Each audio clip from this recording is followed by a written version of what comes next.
Okay,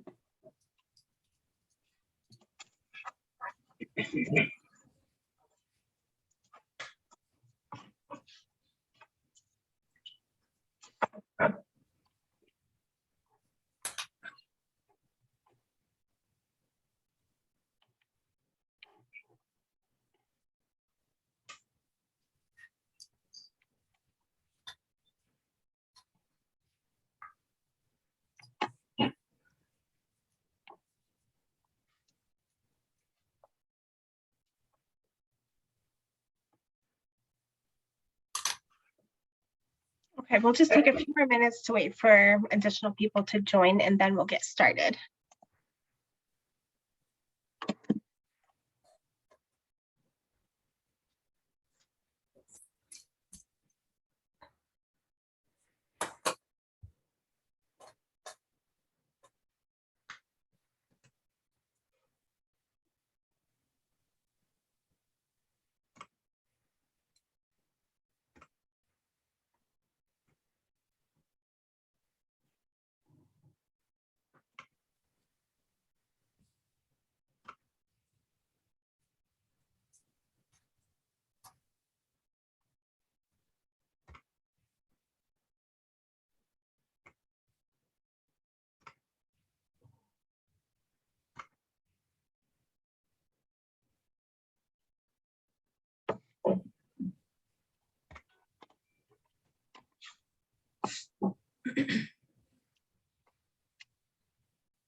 I didn't know when you guys wanted to start things. Yeah, I'm ready when you guys are. I'm ready. I just figured we'd give it a couple minutes for folks Yeah. to get in. We'll give people about one more minute or so. We do ask for those of you on just some housekeeping items that you keep your camera off and your mic off, just so that we can prevent any background noise and distractions. And then if you have any questions during the presentation, to please enter them into the chat. And then Alicia and I will make sure that we kind of get your questions out there before the end of the presentation. So yeah, thank you. Yes, thank you. We are recording, so anyone who may have missed it or would like to wish they would have caught it, we will add this to the Safe Harbors YouTube channel.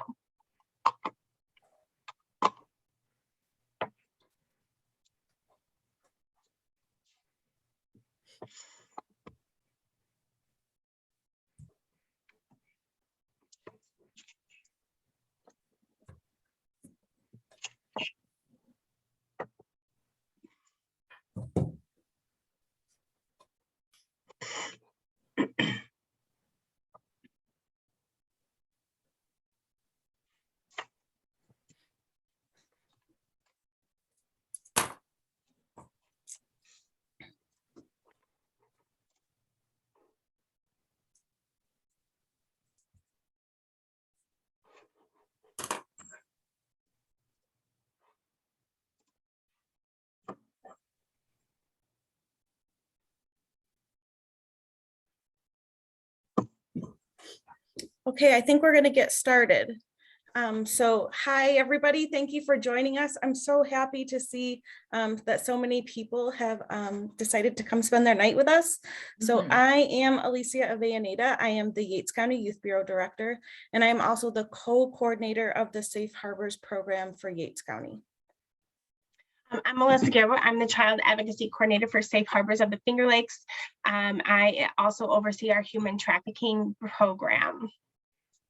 Okay, and I will be speaking. So my name is Stephanie Mix. I am an education and outreach specialist at Crime Victims Assistance Center, which is actually based out of Broome County and Shenango County. Well, our Shenango County Child Advocacy Center is run through Crime Victims Assistance Center.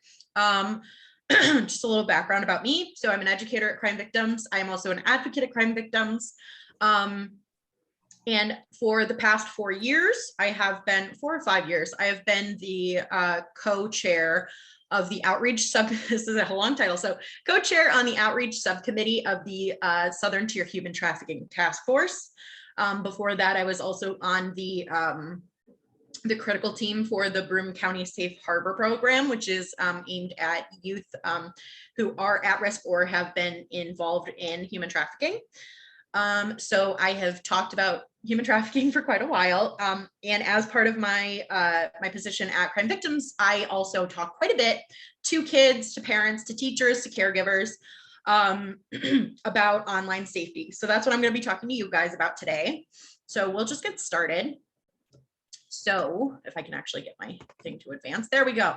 So the objectives for today, we're going to talk about some of the apps that kids are using, learn some internet safety basics and what you guys can do to help your kids at home or in your facilities, wherever you are. Discuss the connections between consent and online safety. I'm a big consent person. Take a look at parental monitoring apps. We're going to talk about a couple of options, and then identifying resources that can help. I've got some pretty useful resources that I've come across in my life. So we're going to start out with what apps do we see? So this is a list of apps that we've seen quite a few times for our Child Advocacy Center here in Broome County and Shenango County. And they're pretty popular apps in general with youth, with a lot of older people too. Some of them I know for a fact you guys are going to recognize some of these names. So let's start it off with some names you're definitely going to know. So Instagram.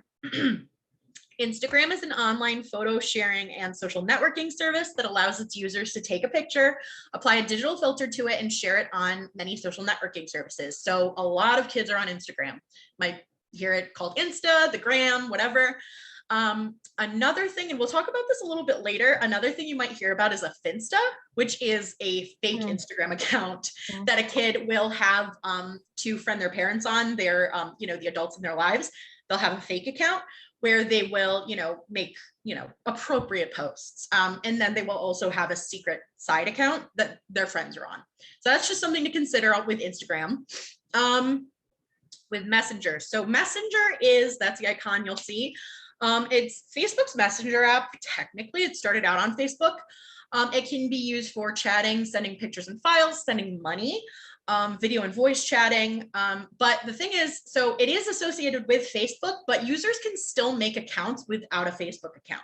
So that presents a little bit of a challenge and a little bit of a danger, because without that associated Facebook account, you don't necessarily know who you're talking to, right? So with a Facebook account, you can go on, you can see, who they're friends with, what they like, pictures of them, all this stuff. It might be fake sometimes, but at least it's a profile. When it's disconnected from an account, that can be a little bit trickier. Omegle and Chat Roulette. I am 33, and I know when I was in college, we used to use this as a fun thing to do at parties, just like a dumb thing to do at parties. I've been surprised to hear that Omegle and Chat Roulette have made kind of a resurgence recently. So what Omegle and Chat Roulette, they're not technically the same thing, but it's the same concept. They're free online chat websites that will allow unregistered users to chat by randomly pairing users in one-on-one video sessions where they chat anonymously. And when I say that, I mean, if I connected right now, I don't have to enter a username or a password or anything like that. There's no identifying markers. I would just log on right now. It will automatically connect me to another random user with their video their video service up. So I think we can all kind of assume what happens with this is that there's a lot of inappropriate material. So technically, I think there is technically an adult and then a younger one, like age setting on there, but those are, I would say, a lot of times virtually useless. So what you're going to see a lot of times on Omegle and Chat Roulette are a lot of like, you know, genitals, drug use. I mean, genitals are really what you're going to see on those. Not great for kids to be using. WhatsApp. So a lot of people, especially if you've got family in other countries, a lot of people will be familiar with WhatsApp. It's a messaging app that anyone can use for one-on-one and group chats. It's very popular for group chats. Again, the big thing I want to mention here is that there are ways to register without phone number verification. So there is phone number verification. You can sign up with your phone number and have it associated to that, but you can do it without that association. So again, there is that anonymity aspect potentially. Tinder and Grindr. So a lot of people, again, will have heard of these. So they're dating and rating sites based on location. With Tinder, it's by the mile. With Grindr, it's actually by the foot. Which I've always found impressive that that's a possibility. So users will upload pictures and personal information to be seen and judged by those located nearby. Users must be 18 and they might need to verify age. Again, how good that age verification is, I don't know. I mean, I've been on Tinder and I've seen, you know, clearly 12-year-olds on there and I've reported them, but it doesn't necessarily stop them from making those accounts. This is the user interface that we hear about a lot with, you know, swiping left, swiping right, right? So if you swipe right, it means you're interested in the person. If you swipe left, it means you're not. You'll just get like a little picture and a little bit of info, and then you make a really quick, basically based on appearances, choice about who you're going to be with. TikTok, again, something I'm sure a lot of parents and teachers have heard of. It actually started out as Musical.ly. I remember back when it was Musical.ly, but it is a social networking app for video creation, messaging, and live broadcasting. I actually forgot to update the time on there. I think it's up to 3 minutes you can make videos now.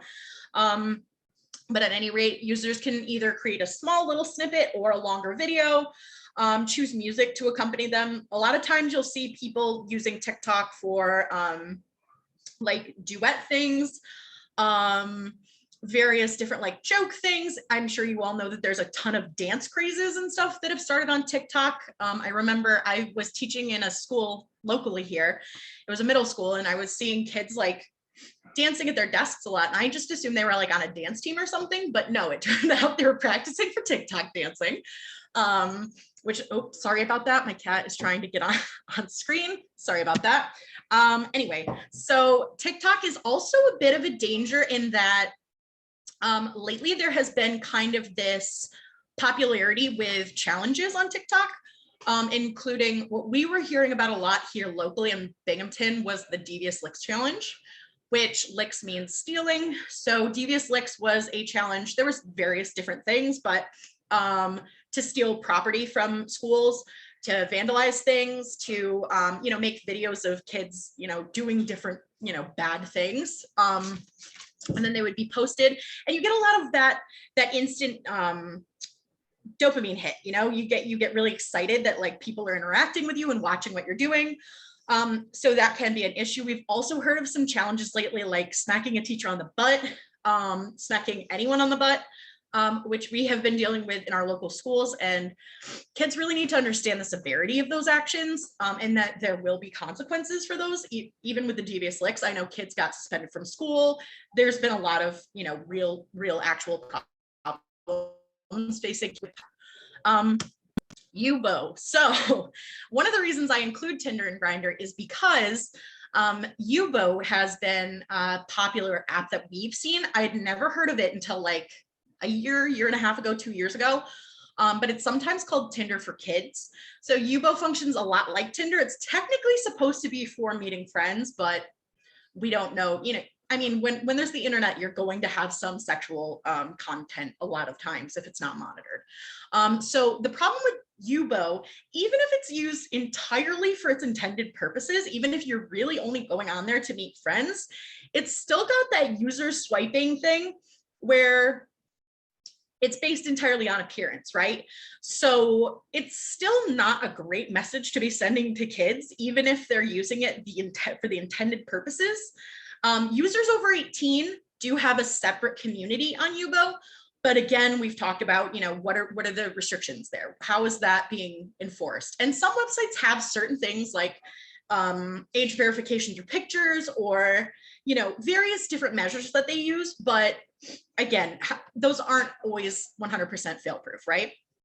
And then Snapchat, I think, again, a lot of people have heard of Snapchat. So users will set a time limit for how long their selected recipients can view their photos and videos, after which it will be deleted. The draw for Snapchat for a lot of people is that, quick time, it goes away.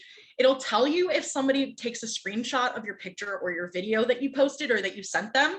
However, there are ways to bypass that. So there are apps that people can download, and this made me like really icked out when I heard it.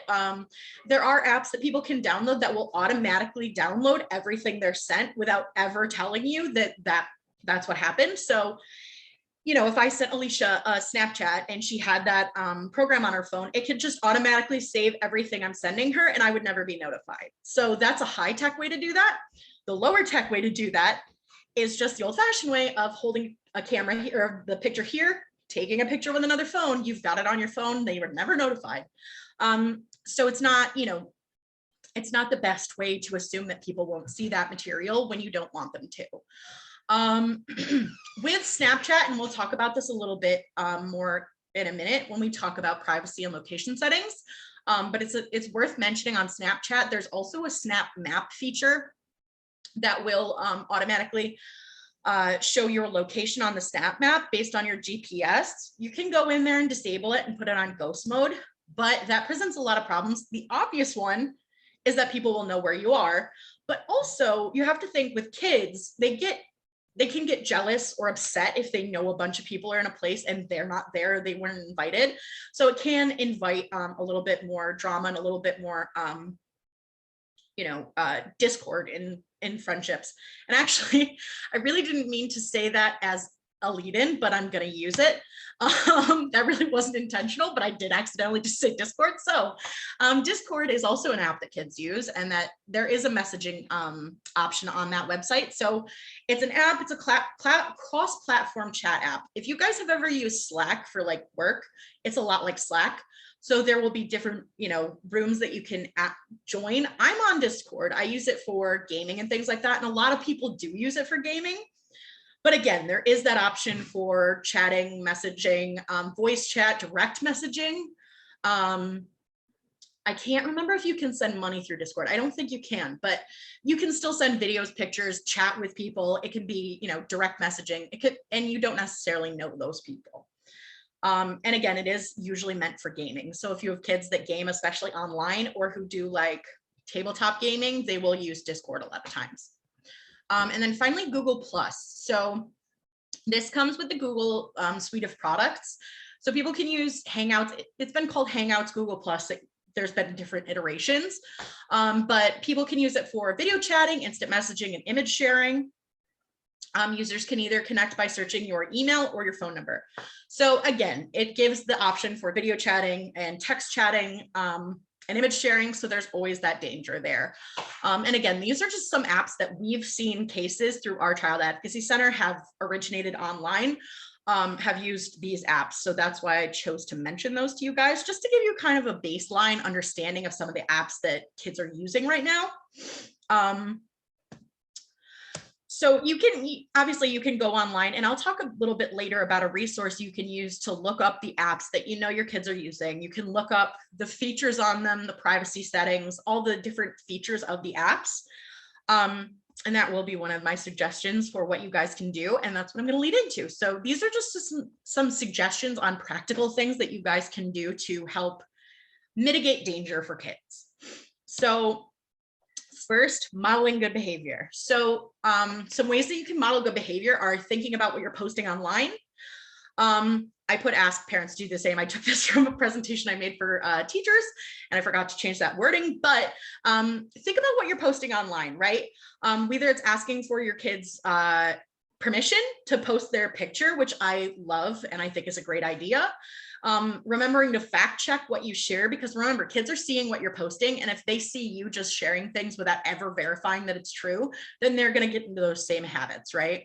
And another one I like to mention that is great for modeling good behavior is setting screen time limits, because let's face it, how often do we do that? Especially with the pandemic. I know I'm on devices constantly, whether it's my computer, my cell phone, a tablet, you know, I've got between work and personal use, I've got 3 laptops.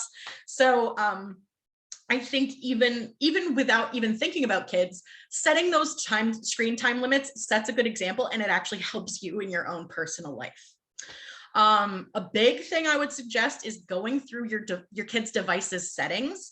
So every device, whether it's a phone, tablet, gaming system, a lot of people forget about gaming systems, computer, whatever it is, every device will have a section for settings that will include privacy and parental settings.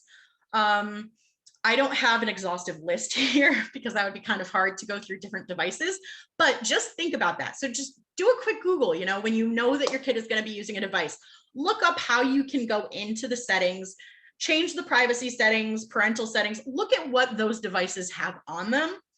And a thing I would like to mention is, I know that with the pandemic and with Chromebooks going home to kids, right? What we saw here in our area is that computers were going home, and I think there was such a quick turnaround with the pandemic. You know, it was just so quick that we had to get these things out. I don't think people thought to check the devices for the privacy settings and the content settings. So some of the cases that we saw did originate on Chromebooks that the school provided because they didn't have those fail safes on there.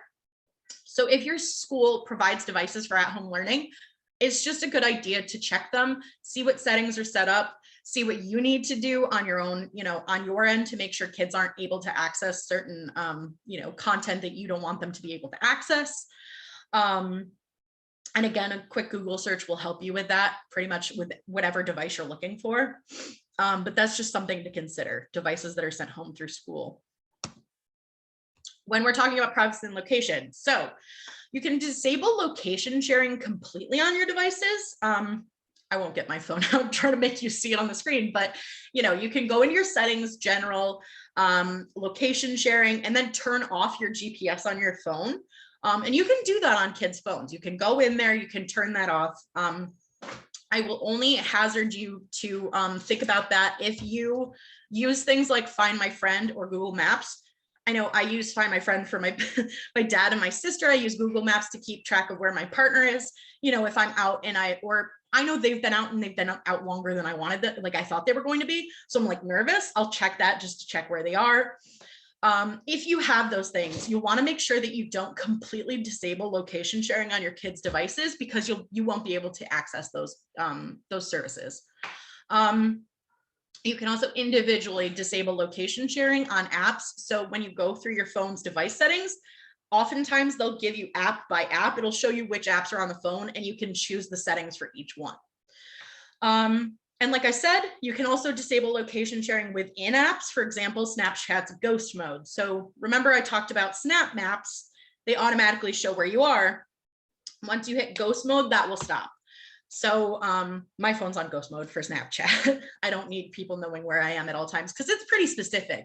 And it'll show your little like avatar above where it is on the map. And again, that really does cause problems when kids see that all their friends are congregating in one place, and that gives them a feeling of not being left out, right?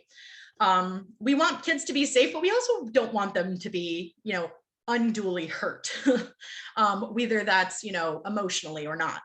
And again, all the instructions to disable location and play with other privacy settings can be found with a quick Google.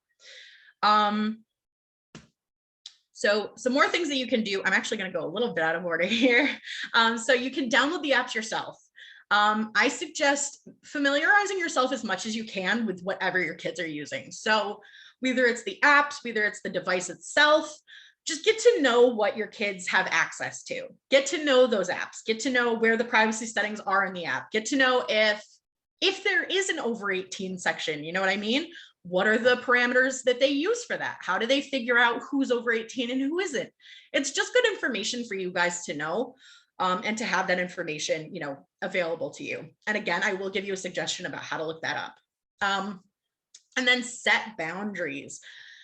So this one can be hard, and I totally understand that, especially when kids are like already in middle school or high school and they've had devices for a while, and then you try to give them those parameters, it can go badly. Especially if a kid is getting into trouble on a phone, they're going to be less likely to want to give that up. So it's best if you can, when kids first get their devices and start going online, remind them that you might need to limit what apps they're using. Help them make good choices online.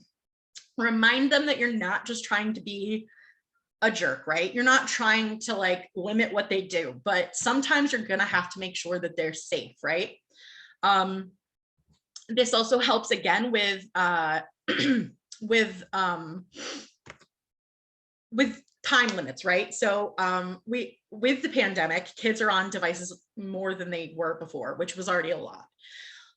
So with those boundaries, you can you can come up with a family use agreement, especially if it's older kids. This will help you give you a foundation to work off of, so you can refer back to that document. You can make your own family use agreements. You can talk about what content is not allowed, what times they're allowed to use things, what the consequences will be if they do things that, you know, if you've outlined you're not supposed to send people pictures, you're not supposed to, you know, go to this. If they break those rules, you can also outline what will happen, right? So that you'll have that as a document. I have it popped in the chat, but I'm gonna throw it in there again. So this is just a good basic resource that I've found that has different family media agreements on it.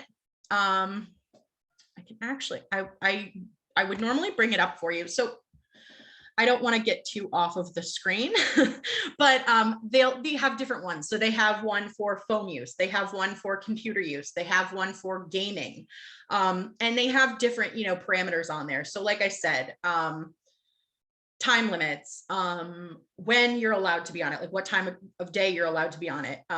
Another good boundary to set is, you know, when everyone's going to bed, have a set location where all the devices go overnight, so that kids aren't using them when they are in bed. One, obviously, because then they can be getting up to things that you don't want them to get up to, but also they just really shouldn't be on devices a certain amount of time, like within an hour before bed anyway, because it will hinder sleep.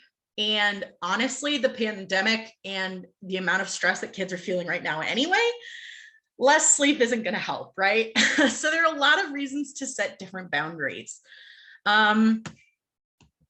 If I can get my thing to advance again, set boundaries. Oh, and of course, I forgot there was an entire slide about this. So start early. Experts say that kids start really understanding rules around age 3. So it's a good idea to start talking to kids as soon as you can about internet safety. Give them those boundaries early. Again, inform them about the potential sticky issues they could run into online, right? Why it's important that they know that you might need to look at things, and if and when you get concerned for them. And again, write up an agreement. I'm so sorry, I forgot that this slide existed when I started going into all that. But yes, write up an agreement. Again, it can be super hard to set those boundaries with teens. And I wish I could give you, you know, a cure-all for that. I wish I could give you the way to tell kids not to be, you know, mad at you for trying to take away their devices or try to restrict what they're doing on their devices.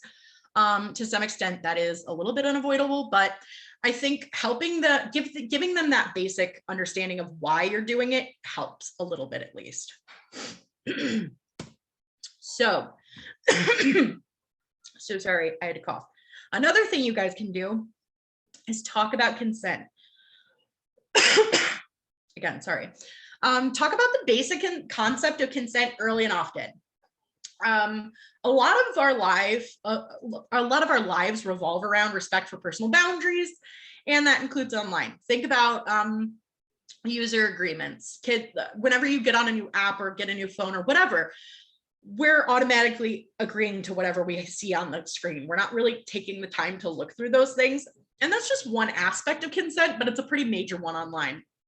And I'm going to talk about this a little bit more. I'm going to talk about how to talk to kids about consent, and I won't get too into it because I know we're focusing more on internet safety, but I think this is a massive part of internet safety, and it's a massive part of safety in general. I do a lot of teaching kids kindergarten and up, a lot of K through 5 education I do, just talking about different dangers, different awarenesses. And it's super important for kids to understand that they have the ability to say no. So when we think about consent, we think about sex, right? And I think that's understandable. And with older kids, that is, a topic of conversation. But it's vital for kids to learn that they have control of their bodies from a young age for a lot of reasons, because abusers of all kinds exploit vulnerabilities. Kids are already vulnerable, and kids who don't feel comfortable saying no are way more vulnerable. I have met, and I hate saying this, I have met actual grown women in emergency housing situations that I was doing a little bit of education with in my previous job at a reproductive health center. And I've met adults who did not know they were allowed to say no, especially in the middle of things. They didn't know they were allowed to change their minds. They didn't know they were allowed to have that agency over their own bodies. And it breaks my heart. It leads to, different avenues of abuse, but also like kids just need to understand that they have that ability to say no. So I'm going to go into a little bit about how to talk to kids at different ages about consent, whether it's sexual consent or not. But I think first we have a little poll question before we get into that. So yes, I'm just trying to figure out the poll situation here. Okay. We can do it at the end if you guys want to. It's not a huge deal if it's not set up yet.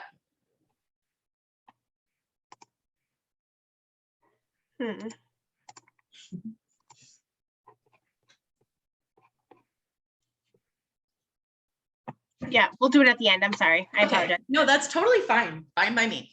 So again, real quick, I'll just go through some different age groups and how to introduce the concepts of and how to talk about consent with different ages of kids. First, young kids. So when I say young kids, I'm talking ages 1 to 5 about.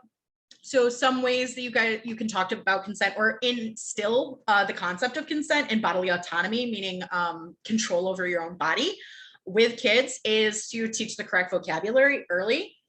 Nicknames for body parts make kids feel like they're shameful. And if something happens and kids are reporting, it can confuse adults. If the child attempts to get help and they say, we've heard cases where kids, their word for their private parts were like, muffin or whatever. And it's like, that can be confusing when a kid says somebody touched my muffin, you don't know that they're talking about a specific body part. You think they're talking about the actual word. So teaching kids correct vocabulary early is super important. Teaching bodily autonomy and independence. Make sure kids know that they're in charge of their bodies and don't force them into unnecessary physical contact. This means, when grandma comes to visit and she wants a hug and, the kid doesn't really want to give a hug, but they kind of get pushed into it. We're really trying to get people to stop pushing kids into that because it makes them feel like they have to do something with their body that they're not comfortable with. And it kind of gets them in a mindset that might happen more in life. So what I teach kids is, if you're not feeling comfortable with a hug right now, and it doesn't mean you don't love grandma, it just means you're not comfortable with it right now.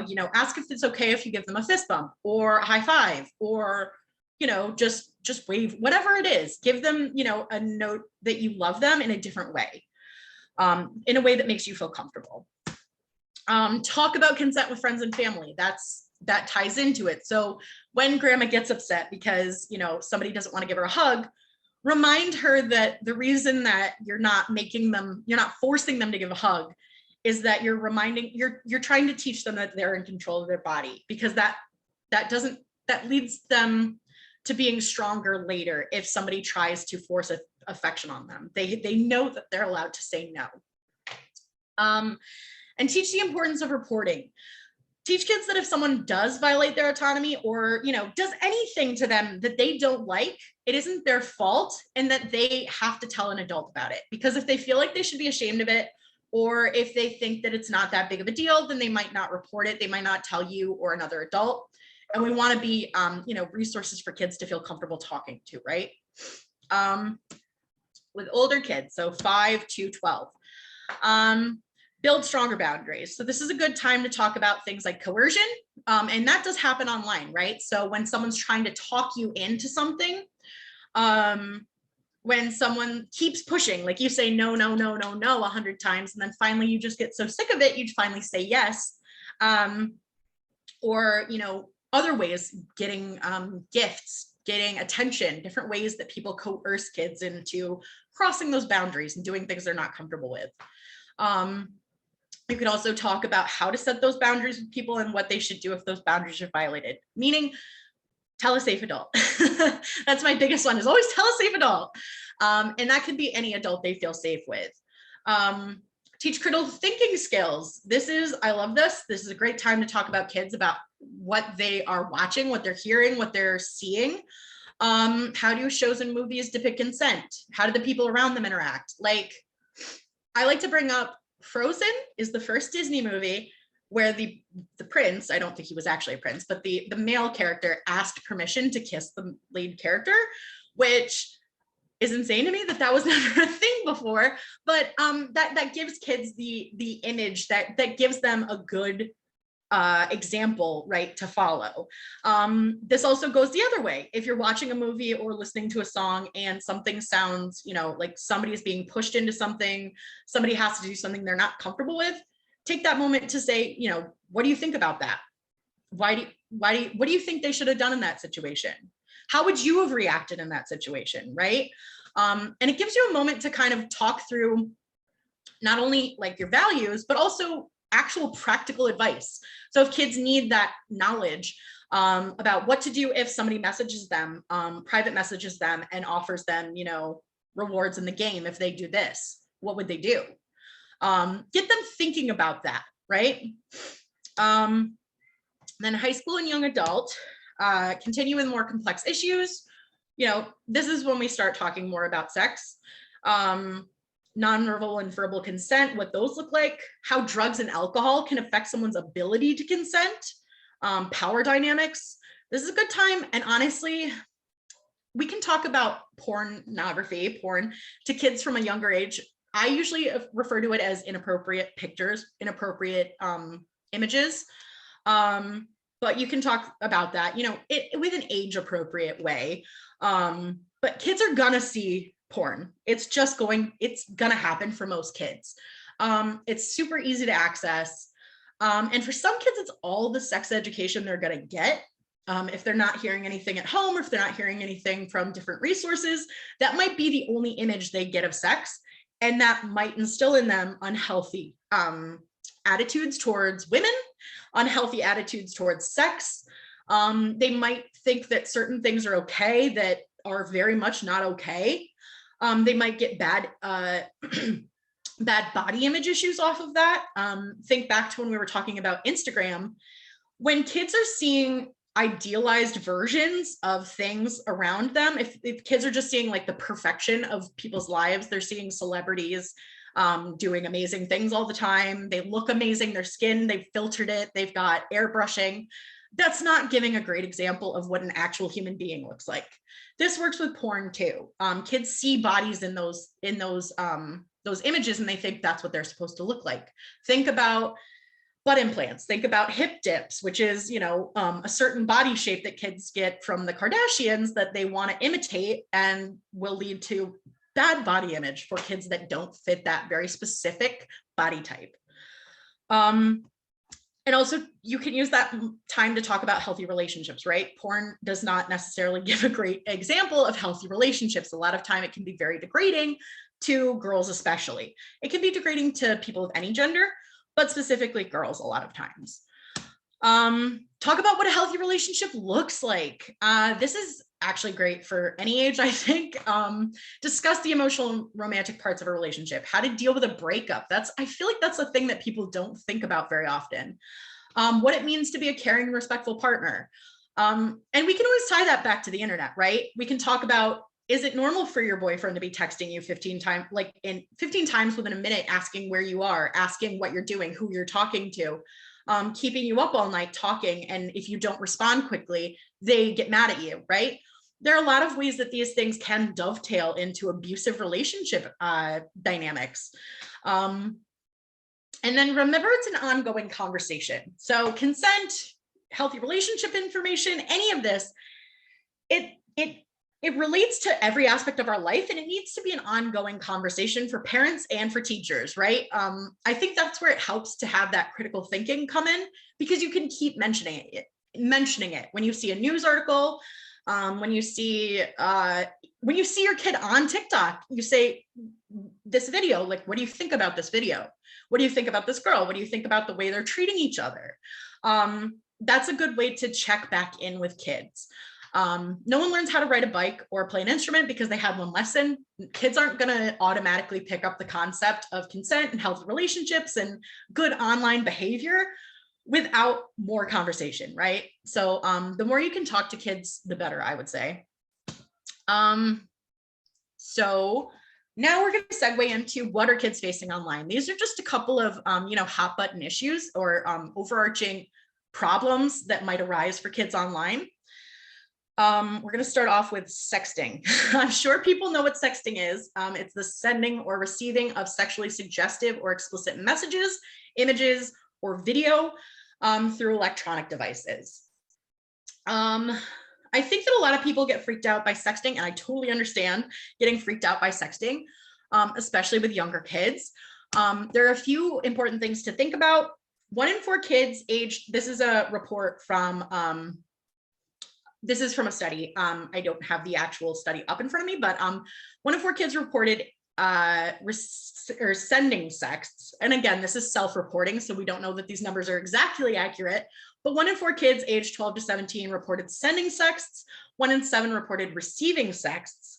And in a 2018 study, 12% of teens reported forwarding a sext without consent, and 8.4 reported having a sext shared without their consent. So what I mean when I say this is, I can think back to when I was an intern at a reproductive health center. Another intern was telling me about her boyfriend was on lacrosse team at a local school, and he was receiving naked pictures of a girl that somebody else on the team was dating. I know that a friend of mine at another job was talking about some boys in college that he was mentoring, kind of, and they had a Google Drive. This is like nuts. A Google Drive of all the nudes they had received from girls, and all the boys had access to that drive. So whether it was sent, it wasn't necessarily done maliciously. Obviously, it can be malicious, but there is a certain amount of sharing that can happen with these images. So it's just important to reiterate to kids that they need to think about what they're sending, because they might be shared. Even if you think you can trust this person, it still can be shared. Also, I would say that with sexting in general, kids are curious about sex. Sexting is a part of the larger picture of healthy relationships and sexuality. Now, I think that with access to devices being so popular and so like present in our lives, it's just a normal part of sexuality at this point.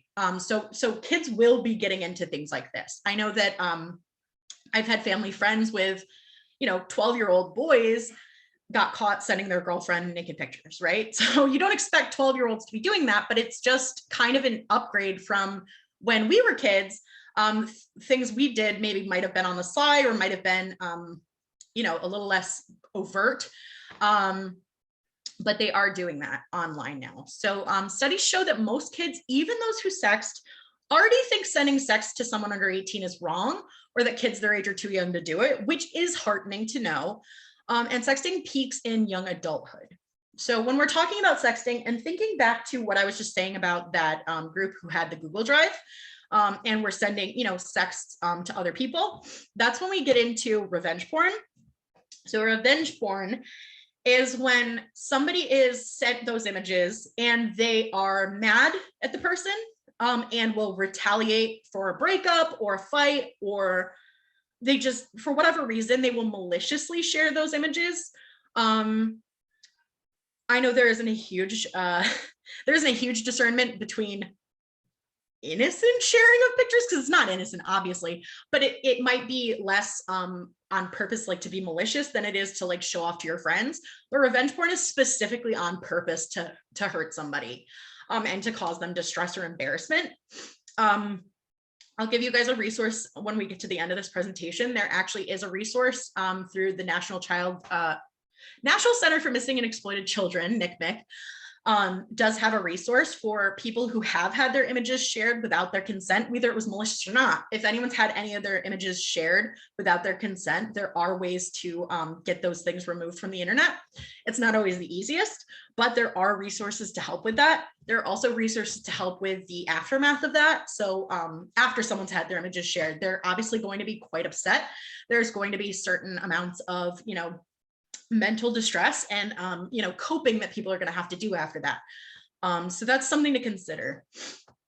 And then grooming. Grooming is when someone builds an online relationship. To be fair, grooming can happen in real life, but for the purposes of this presentation, we're talking online. When someone builds an online relationship with a young person and tricks them or pressures them into doing something sexual. So this can take a few different avenues. We see like I said, with the apps that kids are on. So somebody on TikTok might ask a kid to do sexy butt dances. That's a thing that we've seen. Sexy butt dances. So, 12, 13-year-old kids sending these sexy butt dances to older men or older people on the internet. After which they might have gotten those by just asking for it and the kid sent it, or they might say, if you do this, I'll send you items in the game. If they met them on a game, they might say, if you were cool, you'd do it. Or a big one is saying, I love you, or giving that kind of emotional support, being like, I'm your boyfriend, I'm your girlfriend. I love you so much. You should send me these things, after just meeting them like a day before. But we're thinking about kids. A lot of times they especially if they're not feeling validated by their peers or at home, whatever it is, if they have low self-esteem, if they're going through puberty and not feeling the best about themselves, that kind of attention feels so good, right? And they're more likely to be willing to send things to someone who's asking for them. Then there's also the other side of the coin where someone sends something and one time, and then after that, they're kind of forced to keep doing it because the person says, if you don't send me more stuff, I will post this. I will send it to your family. I will, do whatever with it. And there's a certain amount of shame that comes with that, right? So kids won't want to tell you if they sent something and then they got burned by it. Or they won't want to tell you if they're worried about you seeing them naked or other people seeing them naked. They might want to deal with the problem on their own. And that's, again, why it's so important to make sure kids know that you are someone they are safe to talk to, right?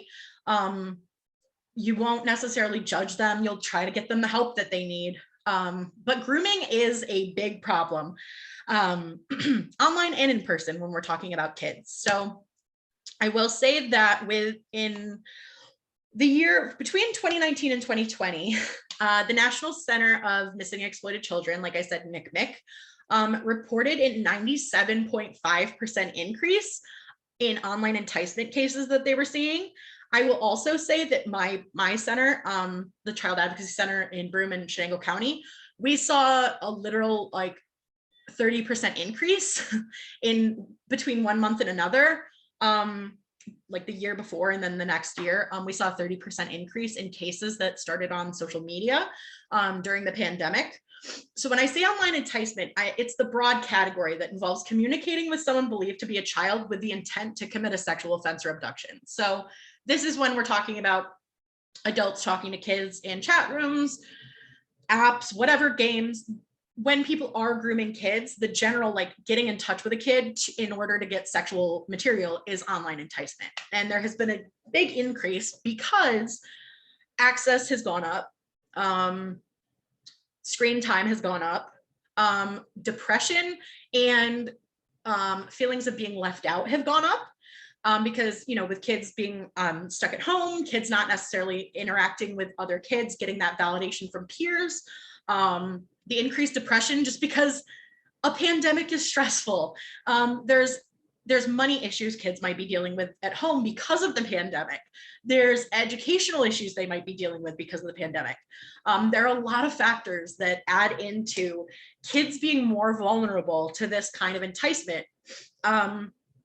And then we also get into, you know, abroad, places where child sexual abuse materials are produced, countries with laxer rules, they still went on quarantine. And so those kids who are producing, and even here, kids that were producing that child sexual abuse material, which is child porn, those kids were kind of trapped with their abusers, so that there was an increase in material as well. So what I'm saying is that the pandemic has a lot of negative effects. One of them is an increased rate of online enticement. So when I say that, I want to give you guys a couple of red flags. These are some that you might want to look for in kids, and they're hard because these ones are a little bit harder to tell if it's because of online or even in person, like grooming issues or abuse issues. They can also, you know, double for just depression. But generally speaking, these are some good red flags to take note of when you're looking at your kids or the kids that you work with. If they're unusually withdrawn, being unusually secretive about online activity. Obviously, kids don't like talking about it a lot to begin with, but if they're being more than usual, like they're hiding things from you, that's a red flag. Sudden access to money and items that they couldn't have paid for. This can sometimes show as items within a game, which you wouldn't know necessarily, but that is something that you might want to consider. And then also appearing anxious, depressed, overly submissive, like being kind of beaten down, and avoiding eye contact. Those are all signs that you might want to look for. It could be a sign that they're, you know, having issues online or having issues with adults asking for sexual material. It could also just be a sign that they're just having a hard time in general. So I would say these are good red flags to look for.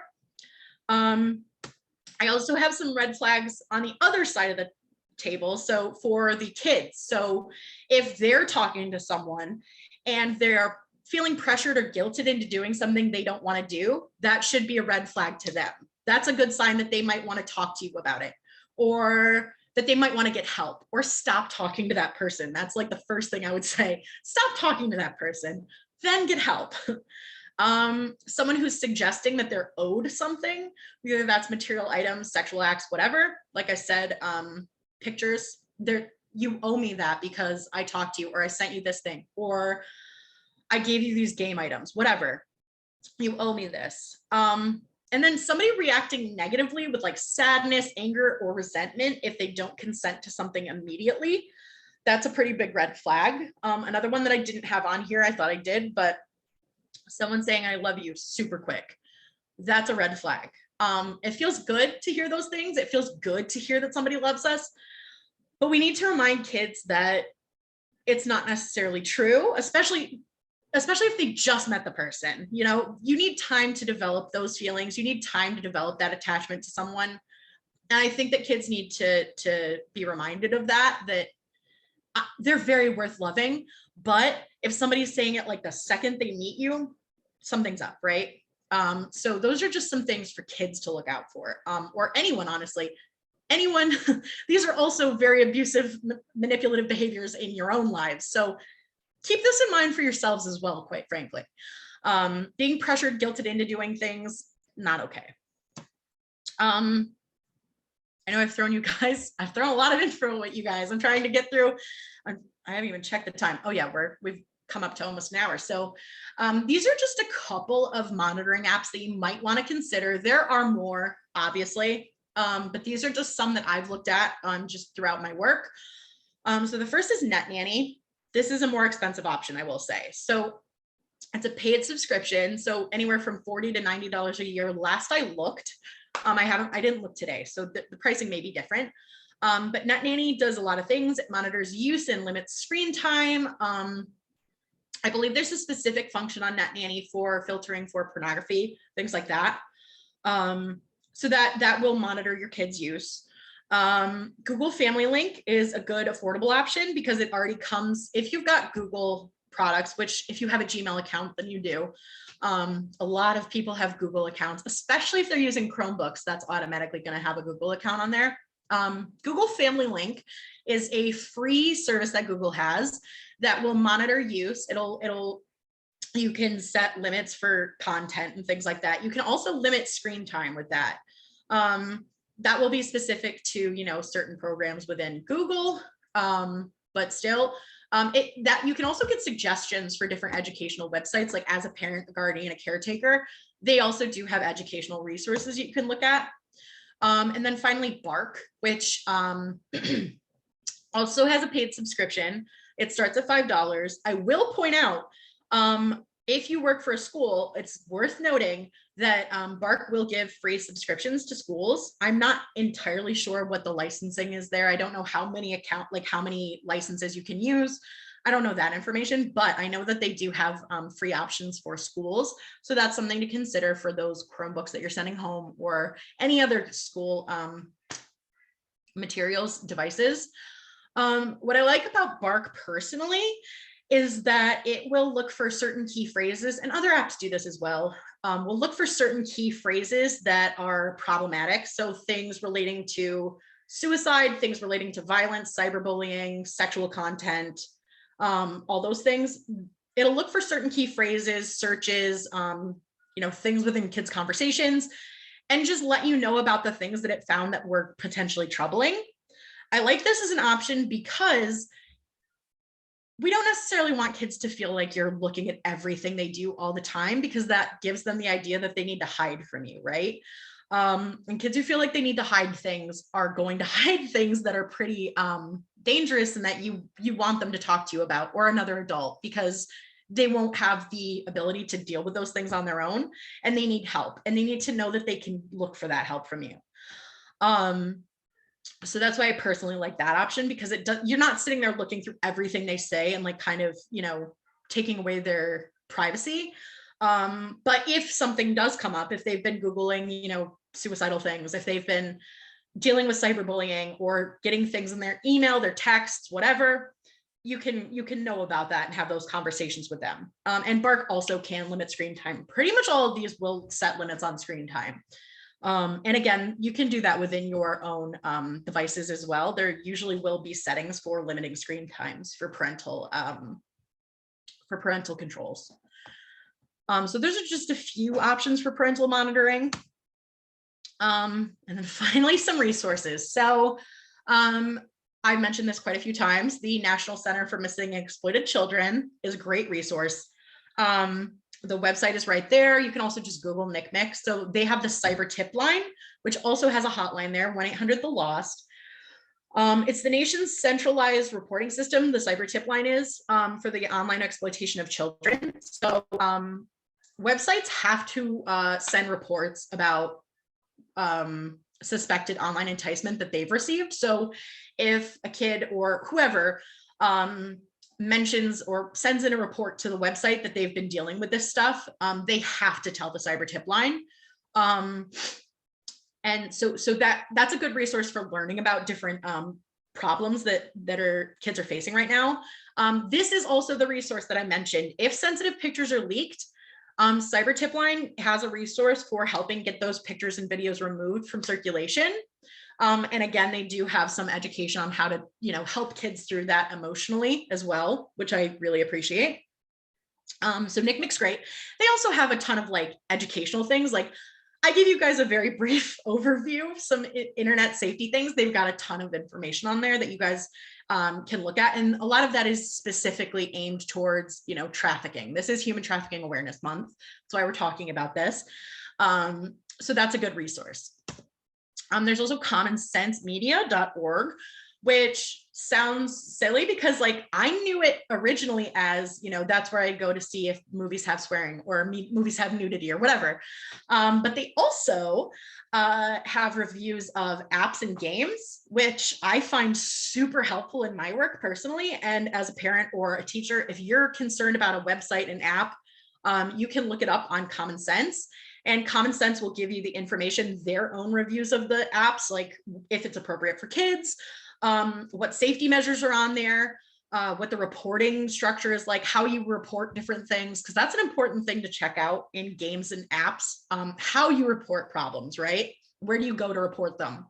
That website will give you a lot of information. So if a kid's looking to download an app, you can go to Common Sense and check it out before you let them. Or if they already have it, you can go on Common Sense and kind of get that information, familiarize yourself with it, right? And again, they do still have that information for movies, TV. So it's a pretty good educational resource all around. And again, they also have a bunch of good articles and things like that. A lot of good educational resources on Common Sense. I personally use it a lot. I added Love 146 because we are talking about Human Trafficking Awareness Month. So Love 146 is a nonprofit organization that works to educate the public and provide resources for those who are at risk or dealing with child trafficking, child human trafficking. They do in-person things with like actual like victims of physical like trafficking, you know, not just internet-based trafficking. But they also have sections of their website that have youth-specific info, meaning like they present it in a way like they have GIFs and the wording is more familiar to younger audiences that I personally like. It has those red flags to look out for that I mentioned earlier, except it has a longer list. You know, somebody saying I love you, somebody asking for pictures, somebody asking you to go into direct messages. If you're in like a chat room and somebody asks you to go into DMs, that's, you know, a potential red flag. Love 146 also developed the Not a Number educational curriculum for youth that emphasizes empathy, critical thinking, skill development, different things that kind of bolster a kid to be less at risk of being targeted for trafficking. Because like I said, kids who are vulnerable are at higher risk of being and groomed, being trafficked, and giving them that sense of their own autonomy, giving them senses of critical thinking, knowing what to look for. Those are all super important skills to learn to keep them from being victimized, right? And that's a specific curriculum, but they also have other education on the website. And then finally, normally I would put CVAC here, but that isn't a super good resource for you guys. You guys aren't really in Broome and Shenango County. I'm willing to talk about CVAC if you want, but I put Safe Harbors of the Finger Lakes on here. Just a list of some of the stuff I found about you guys, and you guys would know more than I would about your local resources. So feel free to like talk yourselves up if you want. But what I found was the 24-hour crisis line. Awesome. You guys also do education, referrals for therapy, medical care, emergency housing, financial assistance, and the Child Advocacy Center of the Finger Lakes for forensic interviewing and advocacy. We do that as well with CVAC. So I feel free to talk about you guys' agencies, and I'm actually done now. And I know I went through a lot of information. So please feel free to drop in the chat. I see that a few people have dropped things in the chat. So feel free to ask me any questions and I will take a look. Oh, cool. Safe Harbors provides the Not a Number curriculum. Awesome. Yeah, so I think some of the questions that we might have had, just some suggestions and things. So somebody popped in the chat. Oh, Alicia popped in the chat, was consentparenting.com. I have not been on consentparenting.com, but I'm sure that's a great resource. There are a lot of great resources. I personally find Planned Parenthood's website to have a lot of good information about education on consent. For older kids, Scarlet Teen is a great website. Because that's written by kids. That's got a lot of different topics. That's a lot about sex education, but if it's older kids and you feel, you know, comfortable suggesting that, I find that a great resource because that's information from teens for teens. So I find it a little bit more helpful. But yes, feel free to, I see there's another. Yeah, I did add the consentparenting.com Awesome. link in the chat for anyone who wants to check that out. It looks like it's I've never heard of that. Alicia, have you heard of that? I have not heard of that before. haven't but either. I did look at it, and it seems like it's a research-based curriculum that you Mhm. can use. if Yeah, you and it were- looks like it's generated towards how do you keep your kids safe from sexual abuse? And Mhm. so it looks like they provide a lot of materials. So Awesome. I welcome anyone to check that out.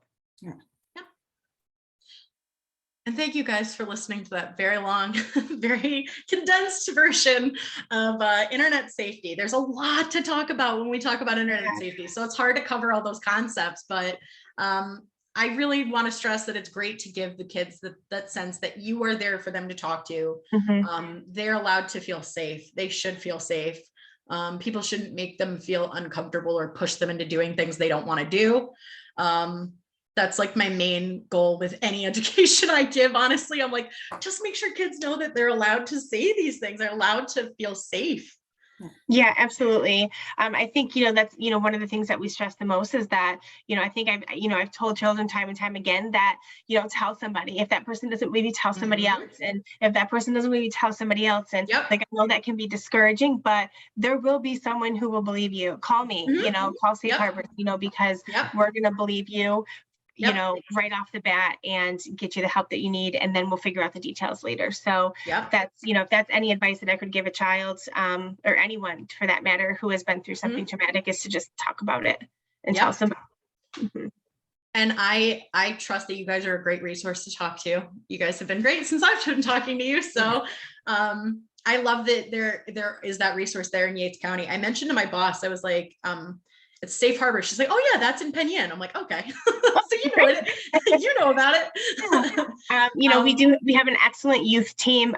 Most of them are on the Zoom as well. So, feel free, if you ever have a youth who needs any support, please reach out to us. We have a great youth advocacy team. Our anti-human trafficking advocate is also on the team or on the call. So, really, I encourage anybody to make those referrals over to us. And if you're unsure or not sure if something's trafficking, or if you're not sure if it's abuse, call us and we'll talk you through it and, work it out together.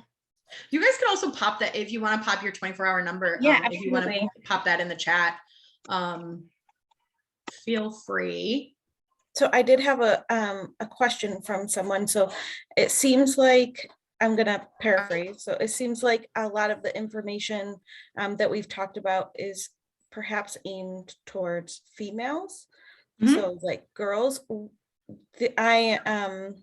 they're wondering what the information is and how this affects boys.